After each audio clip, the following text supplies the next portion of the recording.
come coinvolgere le nuove generazioni, potrei dire come convincere i medici italiani a restare in Italia e non andare all'estero.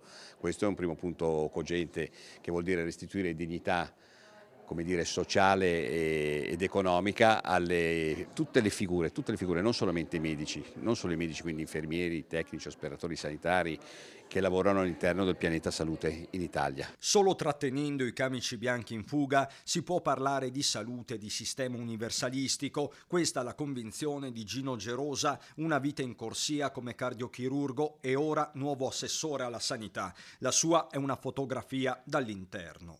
Ci sono tantissimi problemi ai quali bisogna rispondere e dovremo rispondere naturalmente cercando di rendere ancora più efficace il rapporto tra ospedale e territorio. In tal senso nuove tecnologie e intelligenza artificiale potrebbero fare la differenza, anche se il fattore umano, dice Gerosa, deve rimanere predominante. C'è poi la rete degli ospedali. I presidi fissi resteranno tutti.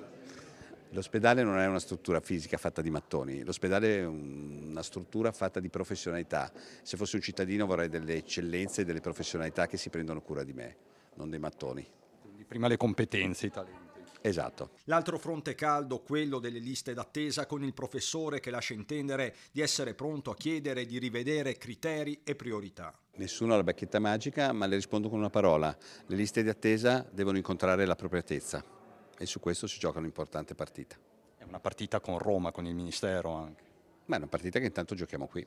Ma sono tante le partite che si giocheranno e che si sono già giocate. Lo stesso Lucas Pavaneto, da oggi vice di Stefani, conferma come la leader Giorgia Meloni abbia sempre tenuto il punto. E sappiamo insomma che in primis lei ha sempre il controllo e ha scelto sicuramente le persone migliori per rappresentare la Giunta, come le persone migliori per avere insomma le liste che oggi compongono il Consiglio regionale. Di certo si apre una nuova stagione politica dove per governare c'è bisogno di tutti. L'era Zaia è finita. Lunedì a Palazzo Ferrofini la prima assemblea del Parlamentino regionale con un vertice di maggioranza già fissato per mezzogiorno. Il Consiglio regionale che è stato eletto è già un Consiglio regionale equilibrato, quindi non c'è un gruppo consigliare che può fare maggioranza a sé e quindi perché penso che questo sia utile per avere una maggiore discussione anche su determinati temi, che non significa rallentare, ma significa magari arricchire ancora di più quelle che sono le proposte di legge e le iniziative che arrivano dalla Giunta. Pavanetto, capogruppo uscente proprio al Ferrofini, lascerà il posto quasi certamente al trevigiano Claudio Borgia e trevigiano dovrebbe essere anche il capogruppo della Lega, ovvero Riccardo Barbisan,